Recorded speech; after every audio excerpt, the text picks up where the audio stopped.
केंद्रित होने की नौवीं विधि।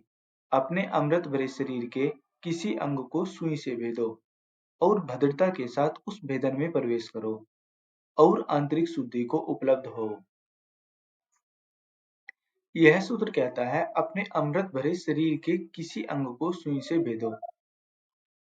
तुम्हारा शरीर मात्र शरीर नहीं है, वह तुमसे भरा है और यह तुम अमृत हो। अपने शरीर को भेदो, उसमें छेद करो। जब तुम अपने शरीर को छेदते हो, सिर्फ शरीर छिदता है, लेकिन तुम्हें लगता है कि तुम ही छिद गए। इसी से तुम्हें पीड़ा अनुभव होती है। और अगर तुम्हें यह बोध हो कि सिर्फ शरीर ही छिदा है, मैं नहीं छिदा हूं, तो पीड़ा के स्थान पर आनंद अनुभव करोगे। सुई से भी छेद करने की जरूरत नहीं है। रोज ऐसी अनेक चीजें घटित होती हैं जिन्हें तुम ध्यान के लिए उपयोग में ला सकते हो, या कोई ऐसी स्थिति निर्मित भी कर सकते हो। तुम्हारे भीतर कहीं कोई पीड़ा हो रही है, एक काम करो, शेष शरीर को भूल जाओ, केवल उस भाग पर मन को एकाग्र करो जिसमें पीड़ा है। और तब एक अजीब बात अनुभव में आएगी। जब तुम पीड़ा वाले भाग पर मन को एकाग्र करोगे, तो देखोगे कि वह भाग सिकुड़ रहा है, छोटा हो रहा है। पहले तुमने समझा था कि पूरे पाँव में पीड़ा है, लेकिन जब एकाग्र होकर देखोगे तो मालूम होगा कि दर्द पाँव में नहीं है। वह तो अतिशयोक्ति है, दर्द सिर्फ घुटने में है। और ज्यादा एकाग्र हो और तुम देखोगे कि दर्द पूरे घुटने में नहीं है, एक छोटे से बिंदु में है।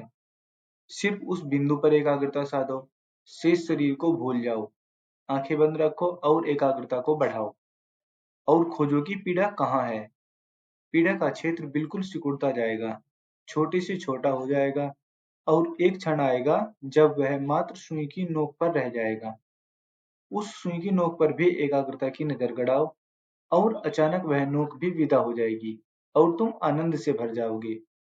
पीड़ा की बजाय तुम आनंद से भर जाओगे। ऐसा क्यों होता है? क्योंकि तुम और तुम्हारे शरीर एक नहीं है, वे दो हैं, अलग अलग हैं। वह जो एकाग्र होता है वह तुम हो, एकाग्रता शरीर पर होती है, शरीर विषय है। जब तुम एकाग्र होते हो तो अंतराल बड़ा होता है, तादात्म्य टूटता है, एकाग्रता के लिए तुम भीतर सरक पड़ते हो और यह दूर जाना अंतराल पैदा करता है।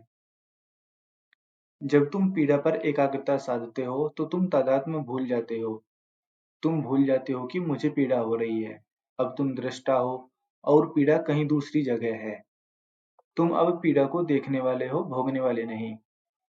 भोक्ता के दृष्टा में बदलने के कारण अंतराल पैदा होता है और जब अंतराल बड़ा होता है तो अचानक तुम शरीर को बिल्कुल भूल जाते हो। तुम्हें सिर्फ चेतना का बोध होता है। तो तुम इस विधि का प्रयोग भी कर सकते हो।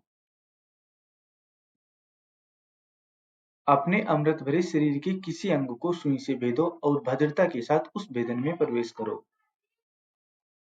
अगर कोई पीड़ा हो तो पहले तुम्हें उसके पूरे क्षेत्र पर एकाग्र होना होगा।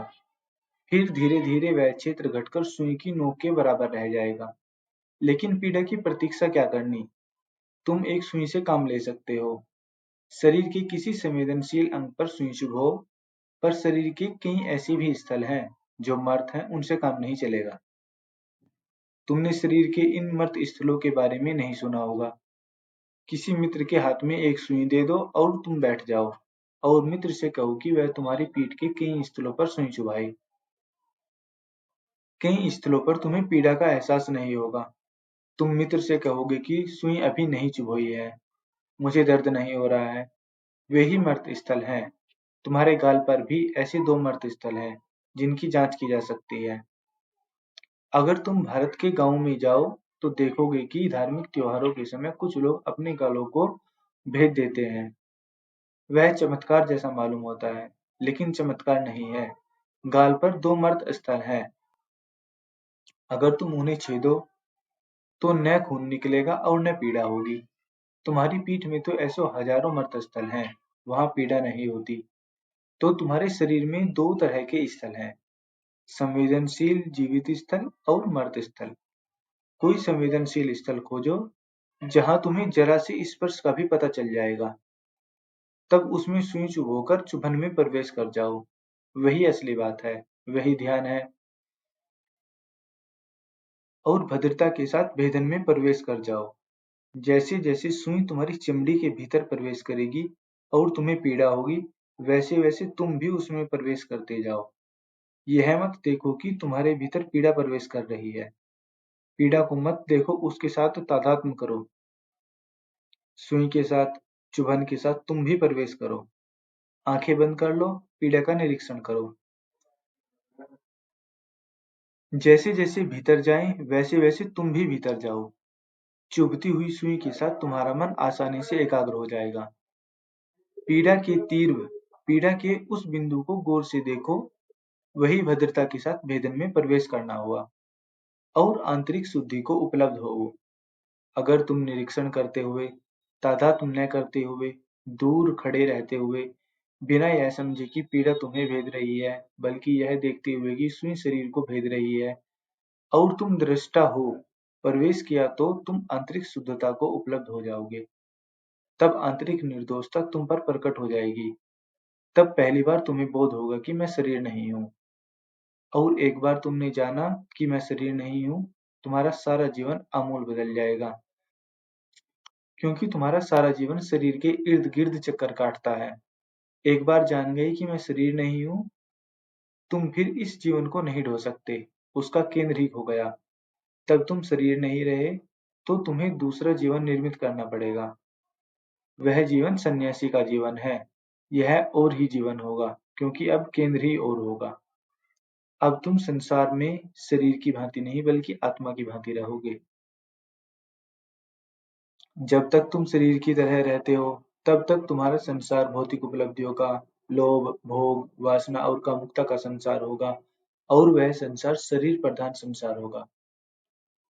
लेकिन जब जान लिया है कि मैं शरीर नहीं हूँ, तो तुम्हारा संसार विलीन हो जाता है। अब तुम उसे संभाल कर नहीं रख सकते हो। तब एक दूसरा संसार उदय होगा जो आत्मा के इर्द गिर्द होगा। वह संसार करुणा, प्रेम, सौंदर्य, सत्य, शुभ और निर्दोषता का संसार होगा। केंद्र हट गया है, वह अब शरीर में नहीं है, अब केंद्र चेतना में है।